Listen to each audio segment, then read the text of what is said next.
الحمدللہ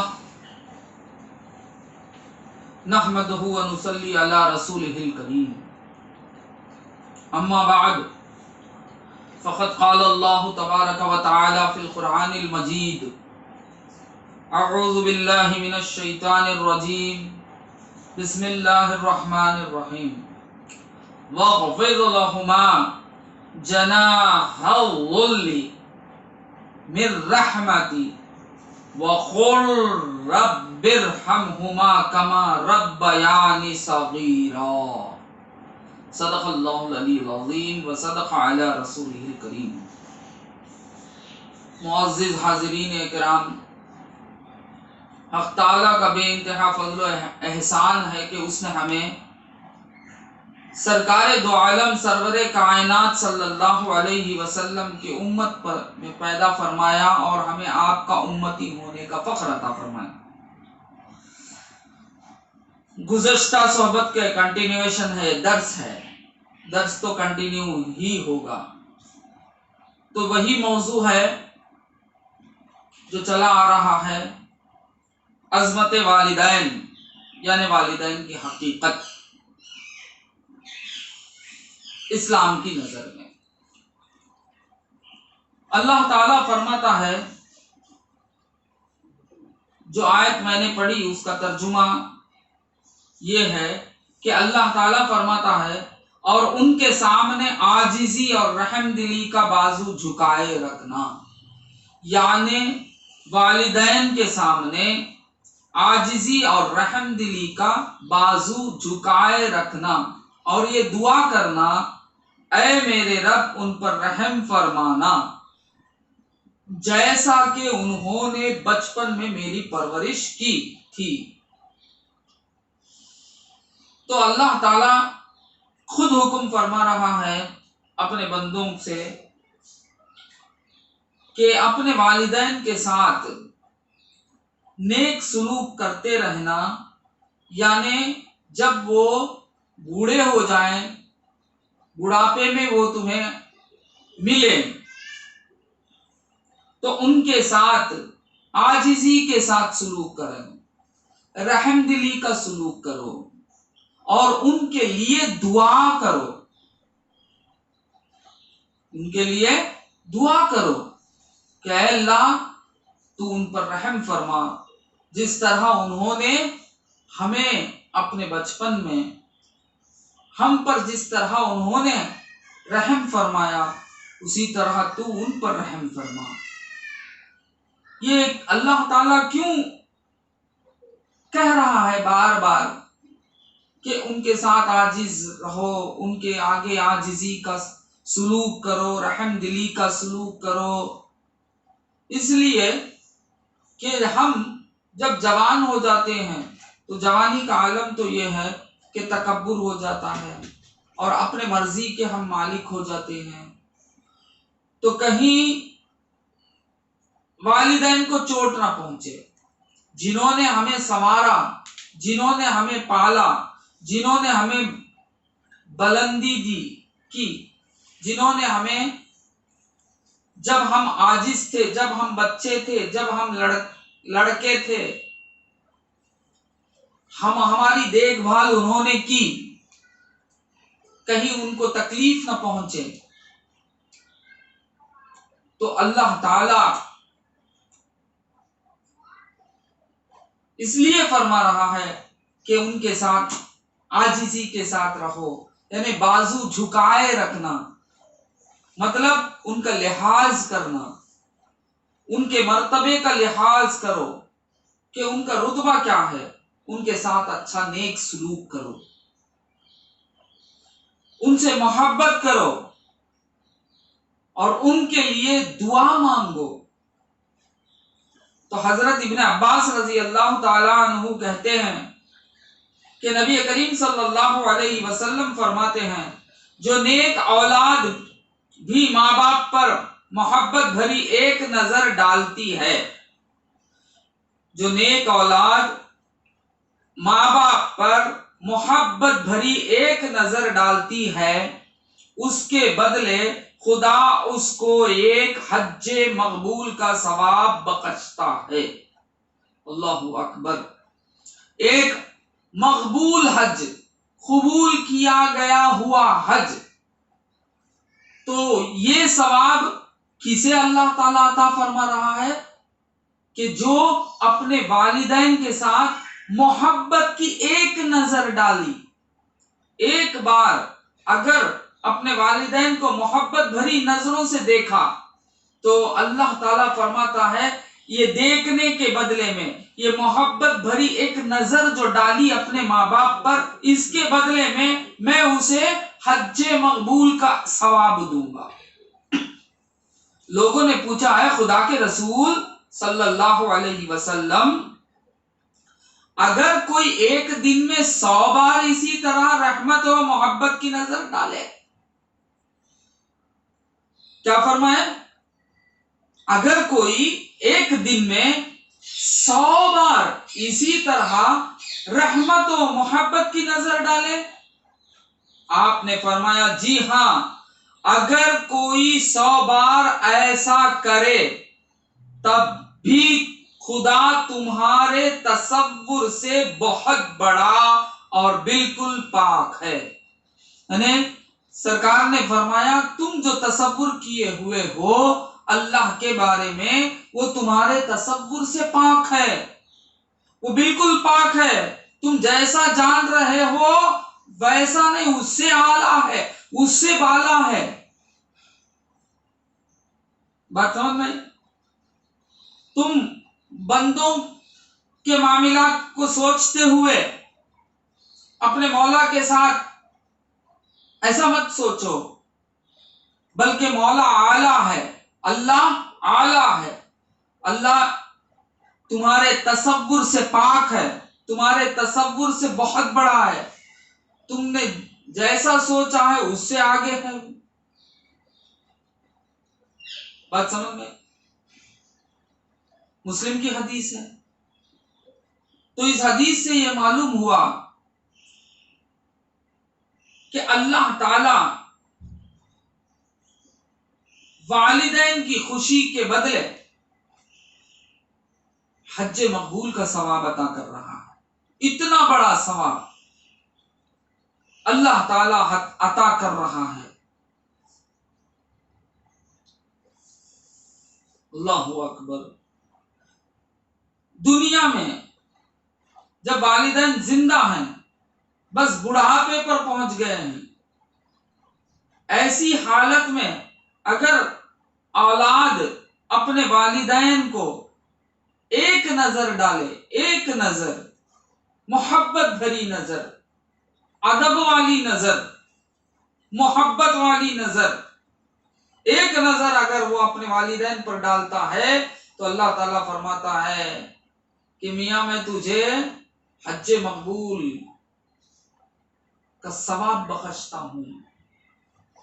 تو یہاں 100 بار بھی گر ڈالے تو اللہ تعالیٰ 100 بار بھی اسے حج مقبول کا ثواب عطا کرے۔ تو کتنا اچھا طریقہ ہے، کتنا آسان طریقہ ہے اللہ کو راضی کر لینے کا۔ ہم اپنے ماں باپ کو راضی کر لیں اور ان کو ایک محبت بھری نظر بھی ڈال لیں تو ہم کامیاب ہیں۔ اللہ ہمارے گناہوں کو معاف کر دیتا ہے، ہماری بخشش فرما دیتا ہے، اللہ کرم فرماتا ہے۔ بات سمجھ میں آئی؟ یعنی دنیاوی معاملات، دنیا کے اعتبار سے جب دنیا والدین کے ساتھ جب اچھا سلوک کرتے ہیں تو اس کا بدلہ یہ ہے۔ تو جب والدین انتقال کر جائیں تو اب وہاں جب والدین کو اور ضرورت ہوتی ہے، جو بھی انتقال کر جاتا ہے، سرکار مدینہ صلی اللہ علیہ وسلم نے فرمایا اسے بہت زیادہ ضرورت ہوتی ہے مدد کی، امداد کی۔ سرکار نے مثال دی کہ وہ ایسی حالت میں رہتا ہے جیسا ایک تیرنے جسے نہیں آتا ہے، وہ اگر سمندر میں ڈوب جائے تو اپنے بچاؤ کے لیے جس طرح تڑپے گا، ویسا ایک مومن جب مر جاتا ہے تو وہ ویسا تڑپتے ہیں۔ جب انہیں ایصال پہنچائی جاتی ہے، ان پر فاتحہ پڑھا جاتا ہے، انہیں ثواب عطا کیا جاتا ہے، یعنی ہم ان کو ثواب بھیجتے ہیں، تو اللہ تعالیٰ اس ثواب کے بدلے انہیں محفوظ کر لیتا ہے، عذاب سے انہیں دور کر دیتا ہے۔ تو یاد رکھو، والدین کے ساتھ زندگی میں بھی، ان کے زندگی میں بھی اچھا سلوک کرو اور آخرت میں بھی اچھا سلوک کرو، اور جب تم جتنا ان کے ساتھ اچھا سلوک کرو گے اس کا بدلہ اللہ تعالیٰ اپنے شان کے موافق عطا فرماتا ہے۔ تمہارے اعتبار سے تم ایک نظر محبت کی ڈالتے ہیں اپنے والدین پر، تو اللہ تعالیٰ اپنے شان کے موافق اجر عظیم عطا کرتا ہے، ایک حج مقبول کا ثواب عطا فرماتا ہے۔ پھر ایک حدیث میں حضرت ابن عباس رضی اللہ عنہما کا بیان ہے کہ نبی کریم صلی اللہ علیہ وسلم نے ارشاد فرمایا، جس آدمی نے اس حال میں صبح کی کہ وہ ان ہدایت و احکام میں خدا کا اطاعت گزار رہا جو اس نے ماں باپ کے حق میں نازل فرمائے ہیں، تو اس نے اس حال میں صبح کی کہ اس کے لیے جنت کے 2 دروازے کھلے ہیں۔ اللہ اکبر۔ حدیث اور کنٹینیو ہے، یعنی سرکار دو عالم صلی اللہ علیہ وسلم فرماتے ہیں کہ آدمی اس حال میں صبح کی کا مطلب کیا، رات بھر اپنے والدین کے ساتھ نیک سلوک کرتا رہا، ان کی خدمت کرتا رہا، ان کی ضروریات پر نظر رکھتا رہا، تو جب وہ صبح ہوتی ہے تو سرکار نے فرمایا صبح ایسی حالت میں کی کہ جس کے بارے میں حکم اللہ تعالیٰ نے فرمایا ہے، والدین کے بارے میں اللہ تعالیٰ نے جو ہدایت بخشی ہے، جو حکم فرمایا ہے، اس کا اگر وہ پابند رہا تو اس کے لیے جنت کے 2 دروازے کھلے ہوئے ملتے ہیں، اس کے لیے جنت کے 2 دروازے کھلے ہوئے ملتے ہیں اس کے۔ اور اگر ماں باپ میں سے کوئی ایک ہو تو جنت کا 1 دروازہ کھلا ہوا ہے۔ اگر ماں باپ میں ماں نہیں ہے باپ ہے، یا باپ نہیں ہے ماں ہے، اگر ایک ہو تو اسی طرح جنت کا دروازہ بھی ایک کھلا ہوگا۔ اور جس شخص نے اس حال میں صبح کی کہ وہ ماں باپ کے بارے میں خدا کے بھیجے ہوئے احکام و ہدایات سے منہ موڑے ہوئے ہے، تو اس نے اس حال میں صبح کی کہ اس کے لیے دوزخ کے 2 دروازے کھلے ہوئے ہوں، اور اگر ماں باپ میں سے کوئی ایک ہے تو دوزخ کا 1 دروازہ کھلا ہوا ہے۔ تو سرکار نے پھر فرمایا کہ اگر کوئی شخص اس حالت میں صبح کرے کہ اللہ کے بتائے ہوئے حکم سے منہ موڑے، یعنی اپنے والدین کے بارے میں اللہ نے جو حکم فرمایا ہے اس سے منہ موڑا، وہ والدین کی خدمت نہیں کیا، والدین کی طرف دیکھا بھی نہیں اور ان کو تکلیف میں چھوڑ دیا، تو جب اس کی صبح ایسی ہوگی کہ دوزخ کے 2 دروازے کھلے ہوئے ہوں گے۔ اگر اس میں ماں ہے یا باپ نہیں، یا باپ ہے یا ماں نہیں، کوئی ایک ہے، تو اسی طرح دوزخ کا بھی 1 دروازہ کھلا ہوا پائے گا۔ اس آدمی نے پوچھا، یعنی جس آدمی کے بارے میں، جس آدمی کو سرکار فرما رہے ہیں، اس آدمی نے پوچھا، اے خدا کے رسول صلی اللہ علیہ وسلم، اگر ماں باپ اس کے ساتھ زیادتی کر رہے ہوں تب بھی؟ کیا ماں باپ اس کے ساتھ زیادتی کرتے ہیں، ظلم کرتے ہیں، تب بھی ہم کو ایسا ہی چلنا ہے؟ تو فرمایا رسول اللہ صلی اللہ علیہ وسلم، ہاں اگر زیادتی کر رہے ہوں تب بھی، اگر زیادتی کر رہے ہوں تب بھی، اگر زیادتی کر رہے ہوں تب بھی۔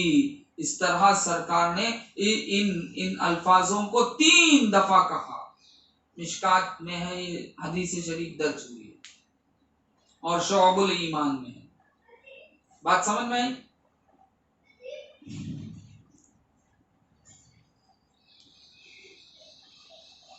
تو معلوم ہوا زیادتی کرتے ہی نہیں ماں باپ، یعنی ان کی زیادتی ہی نہیں۔ بات سمجھ میں؟ زیادتی کرتے ہی نہیں ماں باپ اولاد پر، کیونکہ اولاد جو ہے وہ اپنے والدین کی فرع ہے۔ اولاد کے لیے والدین اس کے اصل ہیں، اصل فرع پر کبھی ظلم نہیں کرتے۔ بات سمجھ میں؟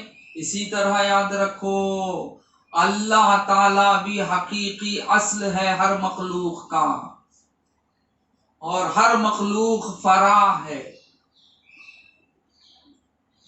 اسی لیے اللہ تعالی بھی کسی مخلوق پر ظلم نہیں کرتا، ظلم نہیں کر سکتا۔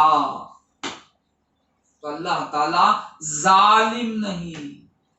جو بھی عذاب نازل ہوتا ہے وہ ہماری کرتوت کی وجہ سے نازل ہوتا ہے، ہمیں سدھارنے کے لیے نازل ہوتا ہے۔ بات سمجھ میں آئی؟ ہمیں صحیح راہ پر لانے کے لیے نازل ہوتا ہے۔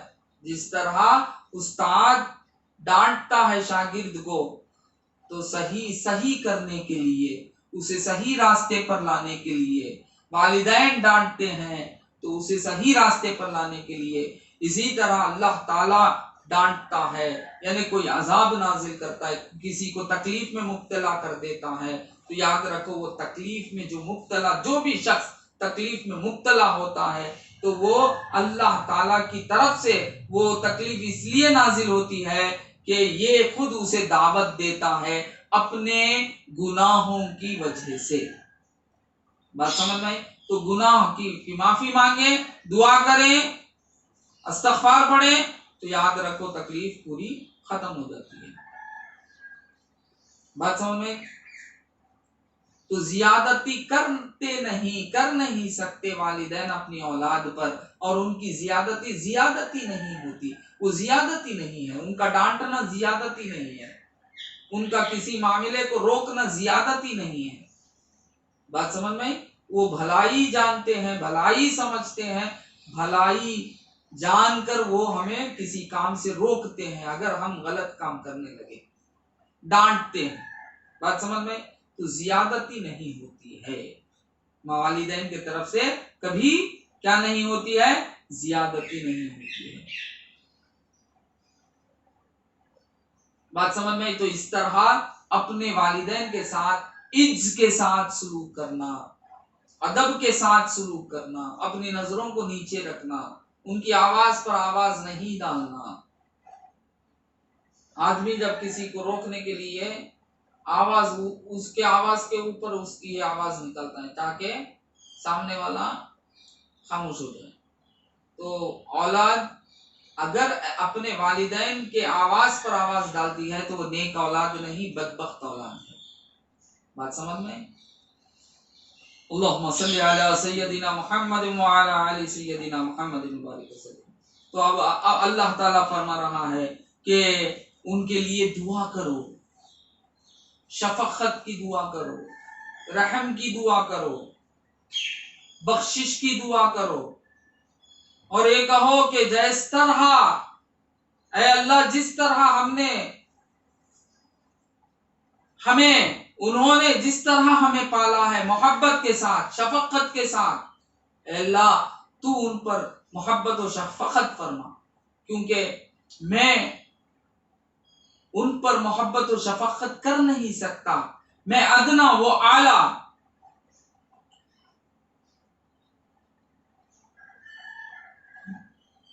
تو وہ محبت اور شفقت کے جب محتاج ہیں، میں تو بدلہ نہیں دے سکتا۔ اب میرے والدین محبت، شفقت اور رحم کے محتاج ہیں، میں اس کا بدلہ نہیں دے سکتا، بس میں اتنا کر سکتا ہوں کہ دعا کر سکتا ہوں، اور تو نے بھی مجھے یہی کہا ہے کہ دعا کرو، تو میں دعا کر سکتا ہوں کہ میں یہ دعا کرتا ہوں، اے اللہ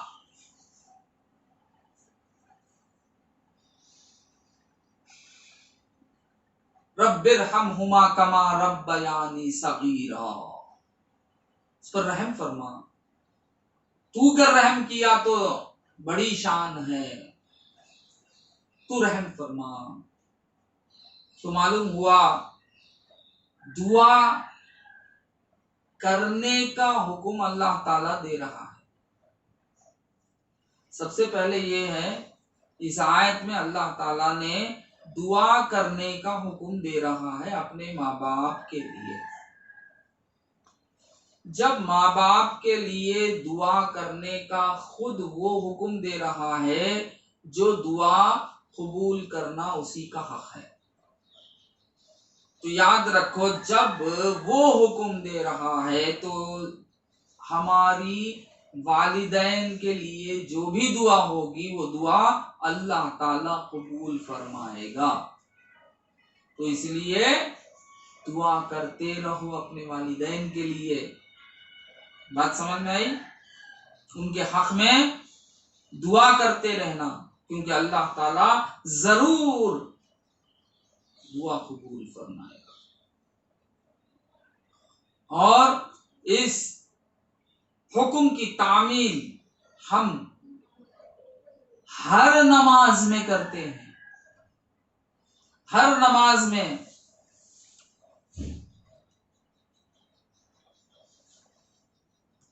دعا کرتے ہیں۔ درود ابراہیم کے بعد ہم کیا کرتے ہیں؟ دعا کرتے ہیں، اللہم اغفر لی ولی والدیا،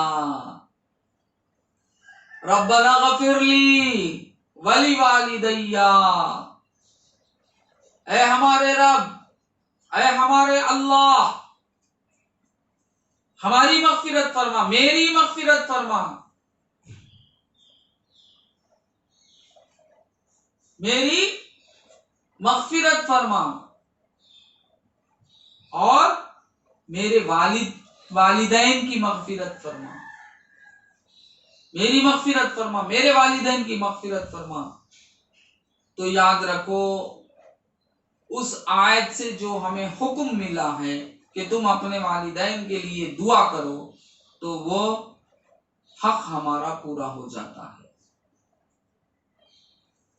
ہماری مغفرت فرما، اور میری مغفرت فرما، اور ہمارے والدین کی مغفرت فرما۔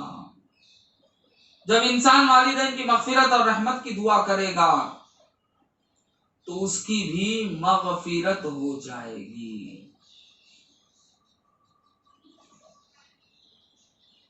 اللہم صلی علی سیدنا محمد وعلی آل سیدنا محمد وسلم۔ جب بندہ اپنے والدین کے لیے دعا کرے گا مغفرت کی، اور اس کے ساتھ خود کی بھی مغفرت کی دعا کرے گا، تو وہ دعا قبول ہو جائے گی، کیونکہ اللہ نے حکم دیا ہے کہ والدین کے لیے دعا کر۔ جب والدین کے لیے ہم دعا کریں گے اور اس میں ہم اپنے بارے میں بھی شامل ہو جائیں گے، تو دعا قبول ہو جائے گی، تو ہماری بھی مغفرت ہو جائے گی انشاءاللہ۔ اللہ ہم پر بھی رحمت نازل فرمائے گا۔ آج کیوں ہم پریشان ہیں؟ آج ہم کیوں پریشان ہیں؟ یاد رکھو ہمارا جو سائیکالوجی سسٹم ہے وہ ذرا ادھر ادھر ہو گیا ہے. بات سمجھ میں آئی؟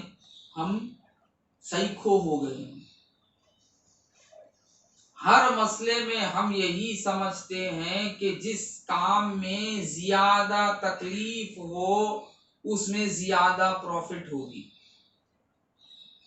یہ بہت بڑی غلطی ہے، سب سے بڑی غلطی ہے کہ جس میں زیادہ مشقت رہے، تکلیف رہے، اسی بزنس میں ہماری زیادہ پروفٹ ہوگی. یہ بہت بڑی غلطی ہے. بغیر تکلیف کے بھی پروفٹ ہو سکتی ہے. ایسے بزنس بھی ہیں بہت سارے، آپ گھر میں آرام کرتے رہیں گے اور تمہیں آٹومیٹیکلی پروفٹ آ کے گرتے رہے گی، وہ بھی زیادہ. بات سمجھ میں؟ تو یہ مت سمجھو کہ زیادہ جس میں تکلیف ہوگی اسی میں پروفٹ ہم کو زیادہ ملے گی. نہیں، بغیر تکلیف کے بھی پروفٹ زیادہ ملنے کے بزنس ہیں. عقل یوز کرنے والوں نے جب یوز کیا تو اس سے بہت فائدہ پا رہے ہیں. بات سمجھ میں؟ اسی طرح آج ہم بھی چھوٹے چھوٹے مسائل سمجھ کر، چھوٹے چھوٹے کام سمجھ کر نظر انداز کر دیتے ہیں. یہ سب سے بڑی ہماری حماقت ہے. وہ چھوٹے چھوٹے نہیں ہوتے، اللہ تعالیٰ کی رحمت ہے. یہی تو اللہ تعالیٰ کی رحمانیت ہے، یہی تو اللہ تعالیٰ کی رحیمیت ہے، یہی سرکار دو عالم صلی اللہ علیہ وسلم کی رحمت ہے کہ کام چھوٹا ہو اجر زیادہ ملے. بات سمجھ میں؟ کام چھوٹا اجر زیادہ. تو آج ہم نے اپنے والدین کے لیے کو دعا کرنا بھول گئے. آج ہمارے پاس رسم ہے، وہ بھی ایک رسم کے طور پر ہم نمازوں میں وہ دعا پڑھ لیتے ہیں، دل سے نہیں. کبھی ہم نے دل سے نہیں کی. اپنے والدین کے لیے اگر ہم دل سے دعائیں دینے والے ہو جاتے تو یاد رکھو اللہ تعالی ہماری بھی مغفرت کرتے چلے جاتا. اور اتنی پریشانیوں میں ہمیں گھرنے کی ضرورت نہیں پڑتی. آج جس عالم سے گزر رہے ہیں، آج جن پریشانیوں سے گزر رہے ہیں، تکلیف اس وقت بھی تھی. صحابہ کے زمانے سے بڑی تکلیف آج نہیں ہے. بات سمجھ میں آئی؟ تابعی کے زمانے کی تکلیف آج نہیں ہے، تبع تابعی کے زمانے کی تکلیف آج نہیں ہے، مگر وہاں تکلیف زیادہ دکھتی تھی بلکہ راحت میں رہتے تھے. یہاں تکلیف کم نظر آتی ہے مگر راحت ہی نہیں بلکہ زیادہ تکلیف میں گھر جاتے ہیں. یہاں مصیبتیں کم نظر آتی ہیں، وہاں مصیبتیں زیادہ. بہت تکلیف پڑتے تھے صحابہ کرام. مسلمان ہو جانا کمال کی بات نہیں ہے، ان کے کئی دشمن ہو جاتے تھے. خود باپ دشمن ہو جاتا تھا بیٹے کا، بیٹا دشمن ہو جاتا تھا باپ کا. ایسا زمانے سے میں بھی وہ راحت کو فیل کرتے تھے. آج ہم راحت کو فیل نہیں کر رہے ہیں. کیوں؟ حالانکہ آج بہت سی راحتیں ملی ہوئی ہیں. سب سے بڑی راحت تو یہ ہے کہ ہمارے والدین خود مسلمان، ہماری خاندان خود مسلمان. اور ایک بڑی راحت ہی کیا ہے؟ آج سب ایکسپٹ کر رہے ہیں. تو مسلمان ہے، ہاں ٹھیک ہو جا، رہ جا. کافر ہے، ہاں ٹھیک رہ جا. تو ہندو ہے، ہاں ٹھیک. تو سکھ ہے، ہاں ٹھیک. وہ زمانے میں نہیں تھا، بلکہ کافر مسلمانوں کے ساتھ نیک سلوک نہیں کرتا تھا، اچھا سلوک نہیں کرتا تھا. بات سمجھ میں؟ ایسے مشکلوں میں راحت ہی پا رہے تھے. وہ کون؟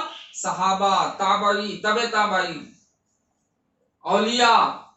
آج بھی جو اولیاء ہیں ان کے لیے تو کوئی مشکل ہی نہیں ہے. بات سمجھ میں آج ہمارے لیے کیوں مشکل پیدا ہو گئی؟ ہم کیوں مشکل میں گھرے ہو گئے؟ اس لیے کہ ہمارے پاس اپنے والدین کو بھی دعا کرنے کا وقت نہیں ہے. اپنے والدین کے لیے بھی دل سے دعا کرنا، تڑپ کر دعا کرنے کا وقت نہیں ہے. زندگی میں دعا نہیں کرتے تو اب مر جانے کے بعد کون دعا کرتا؟ جبکہ مر جانے کے بعد دعا کرنے کو تو دشمن لوگ شرک بتا چکے ہیں. دشمن لوگ شرک بتا چکے ہیں، فاتحے کو بدعت سیاح بتا چکے ہیں، فاتحے کو شرک بتا چکے ہیں. یہ فاتحہ کیا ہے؟ یہی تو دعا ہے. بات سمجھ میں آئی؟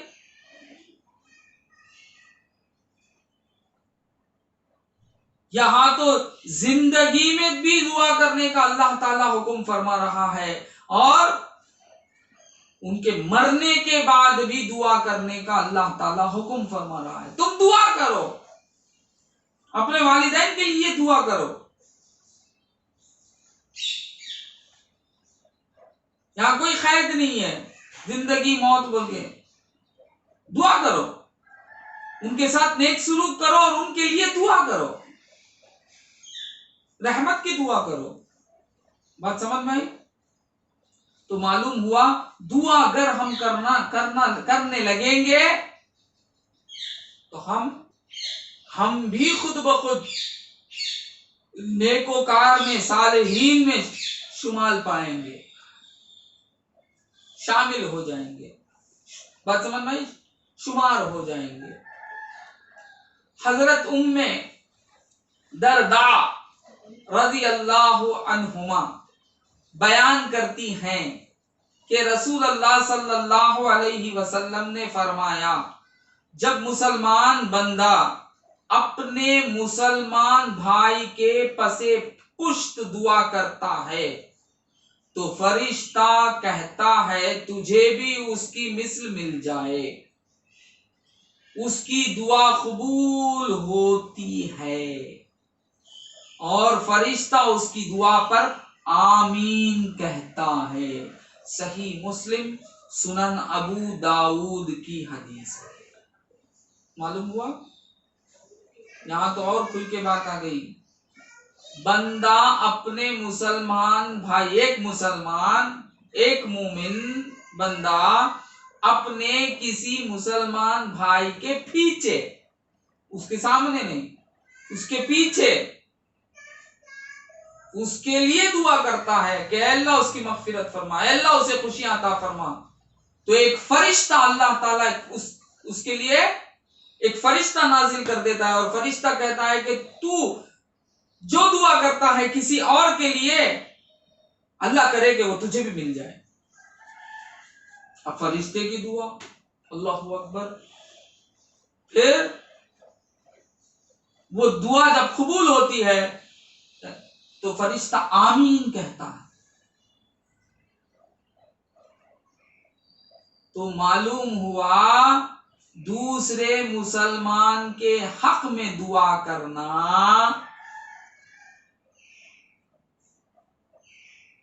جس کا بدلہ ہمیں بھی ملتا ہے.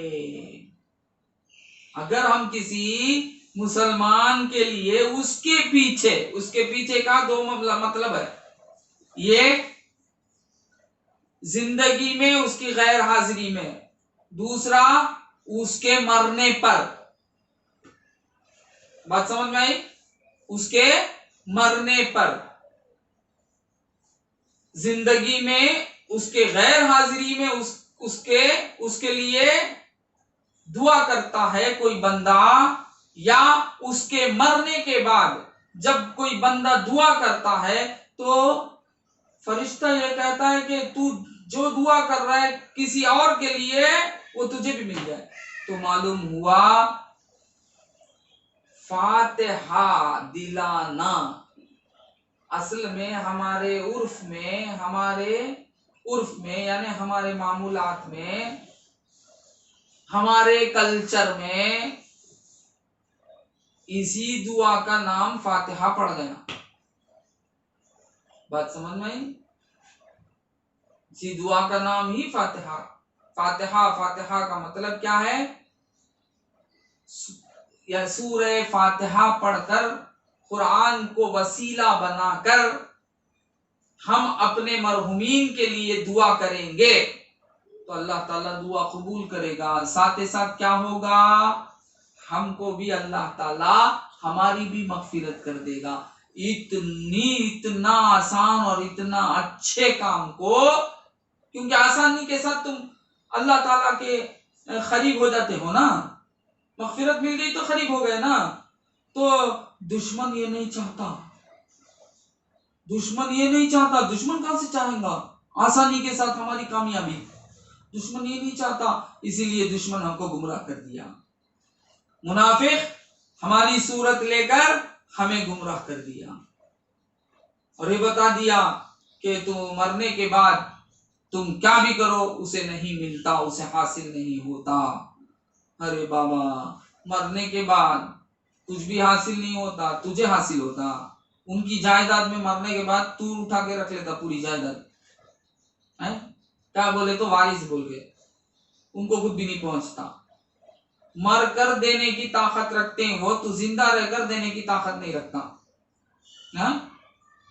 کتنی بڑی حماقت ہے. پھر بھی بولتا مرنے والا کچھ نہیں کرتا، زندہ سب کچھ کرتا. پھر بولتا مر کر دینے کو لے لیتا ہے، زندگی میں دے بولے تو دیے تو نہیں لے سکتے بولتا، ان کو نہیں پہنچتا بولتا. ارے بے وقوف، سمجھ جاتا ہوں نا، جاہل مت بن، جاہلوں کی صحبت چھوڑو. اللہ تعالی ہم تمام پر رحم فرمائے، ہماری مغفرت فرمائے، ہمیں صحیح راہ عطا کرے. سوچ اور سمجھ ہی انسانیت ہے. سیکھنا، سکھانا، سوچنا، سمجھنا، یہی اصل میں انسانیت ہے. بات سمجھ میں آئی؟ بغیر سوچے ہوئے رٹ دینا نہیں، رٹ دینا علم نہیں. بائی ہارٹ کر لینے سے کوئی علم نہیں، وہ بائی ہارٹ. رٹ دینا علم نہیں، سمجھنا علم ہے. رٹ دینا علم نہیں، تو جب علم نہیں تو انسانیت عروج نہیں پاتی. سمجھنا علم ہے، جب سمجھیں گے تو انسانیت عروج پائے گی. بات سمجھ میں آئی؟ آسان چیز بھی دین کی ہم سمجھنے سے حاصل ہو گئے. کیوں حاصل ہو گئے ہم سمجھنے سے؟ اس لیے کہ ہم اس پر سوچتے ہی نہیں، فکر کرتے ہی نہیں، بلکہ دین کے معاملات میں فکر کرنا، سوچنا یا سننا، یہ سب ہم ویسٹ آف ٹائم سمجھ رہے ہیں. بابا ویسٹ آف ٹائم نہیں، یہی حقیقت میں تمہیں ہر ٹائم کو سنہرا بنانے والا ٹائم ہے. بات سمجھ میں؟ کیا بنانے والا ٹائم ہے؟ سنہرا بنانے والا ٹائم ہے. اللہ اکبر، اللہ اکبر. سنہرا بنانے والا ٹائم ہے. رحم کرو اپنے اوپر. کیا کرو؟ اپنے اوپر رحم کرو. اسی طرح یاد رکھو، والدین نے اگر کوئی عہد و پیمان یا وصیت کی ہے تو اسے پورا کرنا ضروری ہے. حضرت عبداللہ بن عباس رضی اللہ تعالی عنہما کا بیان ہے کہ حضرت سعد بن عبادہ رضی اللہ تعالی عنہ نے نبی کریم صلی اللہ علیہ وسلم سے عرض کیا، یا رسول اللہ صلی اللہ علیہ وسلم، میری والدہ نے نذر مانی تھی لیکن وہ نذر پوری کرنے سے پہلے ہی وفات پا گئی. حضرت سعد بن عبادہ رضی اللہ تعالی عنہ سرکار دو عالم صلی اللہ علیہ وسلم کے دربار میں حاضر ہو کر سرکار سے سوال کرتے ہیں، سرکار سے پوچھتے ہیں کہ یا رسول اللہ، میری والدہ ایک نذر مانی تھی مگر وہ پوری کیے بغیر وہ مر گئیں، یعنی وفات پا گئیں، کیا میں ان کی طرف سے یہ نذر پوری کر سکتا ہوں؟ کیا یا رسول اللہ یہ بتائیے، کیا میں ان کی طرف سے یہ وہ نظر میں پوری کر سکتا ہوں جو ماں عہد کی تھی مگر پوری نہ کر سکی، مر گئی۔ تو سرکار دو عالم سرور کائنات صلی اللہ علیہ وسلم نے فرمایا کیوں نہیں تم ضرور ان کی طرف سے نظر پوری کرو۔ کیا فرمایا؟ کیوں نہیں ضرور پوری کرو ان کی طرف سے۔ تو معلوم ہوا جب بیٹا یا اولاد اپنے والدہ یا والد یعنی ماں باپ کے عہد کو پورا کرتا ہے تو گویا کہ وہ خود پورا کرے، یعنی اپنے والد ماں باپ گویا کہ پورا کرے، دونوں برابر ہو جاتا ہے، اور بلکہ اس کو بھی ثواب مل جاتا ہے کیونکہ اس نے درمیان میں آ گیا۔ بات سمجھ میں آئی؟ تو ایک بار حضرت ابو درداء رضی اللہ عنہ بیمار ہو گئے۔ کیا ہو گئے؟ بیمار ہو گئے اور مرض بڑھتا ہی گیا۔ بیمار ہو گئے اور مرض بڑھتا ہی گیا، یہاں تک کہ بچنے کی کوئی امید نہ رہی۔ بچنے کی کوئی امید نہ رہی۔ تو حضرت یوسف بن عبداللہ رضی اللہ عنہما دور دراز سے سفر کر کے ان کی عیادت کے لیے تشریف لے گئے۔ حضرت ابو درداء رضی اللہ تعالی عنہ نے انہیں دیکھا تو تعجب سے پوچھا تم یہاں کہاں؟ یوسف بن عبداللہ رضی اللہ عنہ نے کہا میں یہاں محض اس لیے آیا ہوں کہ آپ کی عیادت کروں، کیونکہ والد بزرگوار سے آپ کے تعلقات بڑے گہرے تھے۔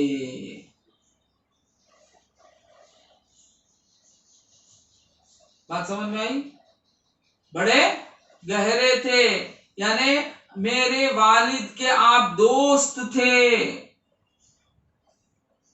میرے والد کے آپ دوست تھے، میرے والد کے آپ کیا تھے؟ دوست تھے، اس لیے میں آپ کی عیادت کرنے کے لیے آیا۔ کیوں؟ تاکہ میرے والد خوش ہو جائیں۔ بات سمجھ میں آئی؟ اب نہیں ہے والد ان کے، اس لیے خود آپ آ گئے۔ بات سمجھ میں آئی؟ تو معلوم ہوا دوستوں، والدین کے دوست کے ساتھ اچھا سلوک کرنا، والدین کے دوستوں کے ساتھ اچھا سلوک کرنا، والدین کے دوستوں کے ساتھ نیک سلوک کرنا بھی والدین کے ساتھ نیک سلوک کرنے کے برابر ہے۔ بات سمجھ میں آئی؟ حضرت ابن عمر رضی اللہ عنہما بیان کرتے ہیں کہ میں نے رسول اللہ صلی اللہ علیہ وسلم کو یہ فرماتے ہوئے سنا ہے کہ سب سے بڑی نیکی یہ ہے کہ ماں باپ کے مرنے کے بعد ان کے دوستوں کے ساتھ نیکی کی جائے۔ دیکھا حدیث آ گئی، وہ حدیث پر عمل رہا، حدیث پر وہ عمل رہا، یعنی ماں باپ کے مرنے کے بعد ماں باپ کے ساتھ اگر حسن سلوک کرنا ہے تو کیا کیا کرنا ہے؟ تو حضور فرماتے ہیں سب سے بڑی نیکی یہ ہے،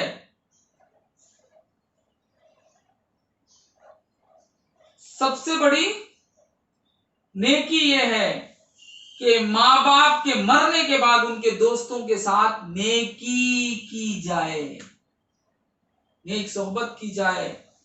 بات سمجھ میں آئی؟ تو مرنے کے بعد والدین کے دوستوں کے ساتھ نیک سلوک کرنا والدین کے ساتھ نیک سلوک کرنے کے برابر ہے، سرور کائنات صلی اللہ علیہ وسلم نے فرمایا۔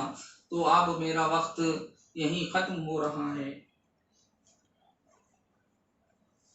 اللہ تعالیٰ سے دعا ہے کہ ہم نے جو کچھ سنا ہے اس پر عمل کرنے کی ہمیں توفیق عطا فرمائے، اور انشاءاللہ اسی موضوع پر نیکسٹ ویک جمعرات کو پھر میں آپ کی خدمت میں حاضر ہوں گا، اور ماں باپ کے مرنے کے بعد ان کے ساتھ کیا کیا سلوک کرنا، کیسے سلوک کرنا، اس پر بھی بحث ہوگی، اور اس کے بعد اور بھی انشاءاللہ وقت رہا تو اور بھی بحثیں ہوں گی۔ دعا کیجئے کہ اللہ تعالی ہمیں اور سب کو اپنے ہر طرح کے مصیبتوں سے، آفتوں سے اللہ محفوظ فرمائے اور ہمیں رحمتوں میں مالا مال فرمائے۔